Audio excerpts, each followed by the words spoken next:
Civil law, also known as private law or tort law, regulates disputes between individuals.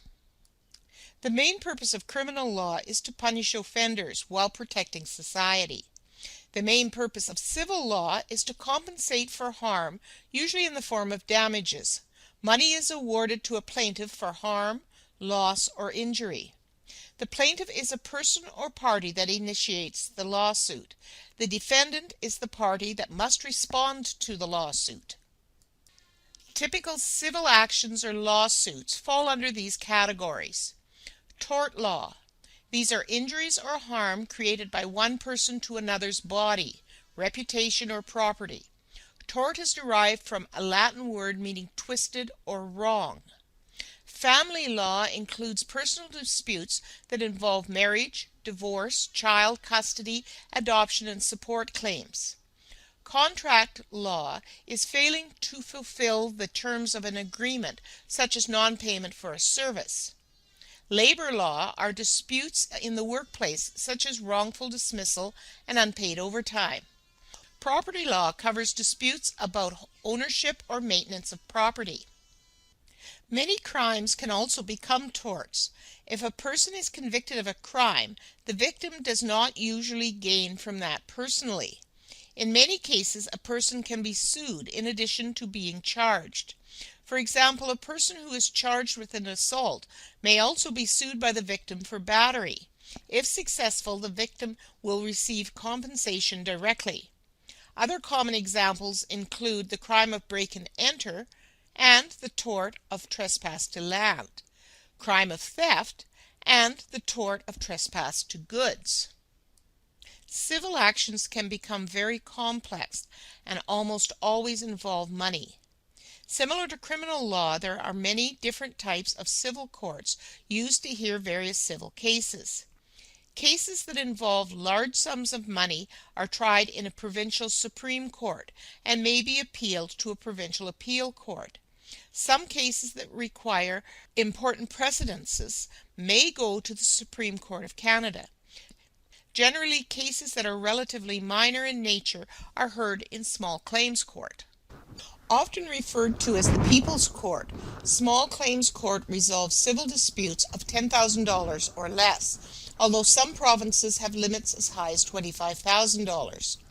The trial itself is more informal, with a plaintiff and defendant representing themselves. Both parties present their sides of the story to a judge and do not need to know much about the law, as the dispute is usually fairly simple. Plaintiffs file paperwork themselves and pay a court fee. The defendant receives a copy of the lawsuit and then a court date is set. Common small claims actions include breach of contract, minor accidents, damage to property, recovery of property, unpaid loans, rent, or wages. In a criminal case, verdicts are based on the concept of beyond a reasonable doubt. In a civil case, verdicts are based on the balance of probabilities, which means more probable than not. The plaintiff and defendant, also known as the litigants, must convince the judge that their version of the dispute is the correct one. The judge must then decide which version or story is more believable. If the plaintiff wins the case, the defendant is liable or responsible. If the defendant wins, he or she is not liable. A plaintiff must begin a lawsuit by filing a statement of claim, which includes the plaintiff's name and address, the defendant's name and address, the amount of money or compensation being asked for, a brief, clear summary of the reason for the claim. A court fee must be paid by the plaintiff, and a copy of the lawsuit is served to the defendant.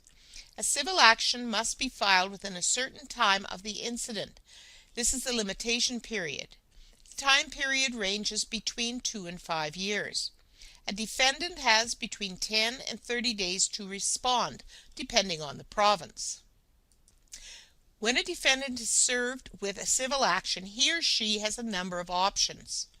First, accept total responsibility and settle a claim by providing a payment in court or settling out of court.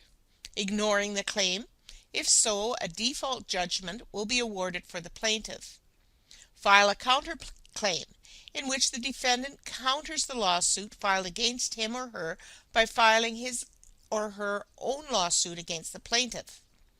Fighting the plaintiff's claim by filing a statement of defense and going to trial. Or make a third-party claim in which the defendant claims a third party is completely or partially responsible for the dispute. In higher courts with cases that are more complex and involve larger amounts of money, other individuals and mechanisms are brought in to assist the litigants. In a higher court, it is recommended that the plaintiff and defendant retain counsel, that is, a lawyer. An examination for discovery is a pre-trial process held to learn the evidence that each side intends to present in court. Similar to disclosure in criminal law, both sides agree to show each other all relevant types of evidence, for example, documents, photos, and files. Civil actions outside of small claims court can be decided by a judge or jury. In civil court, a jury is comprised of 6 people. Juries are not often used in civil trials. The plaintiff presents his or her side of the story first and is followed by the defendant.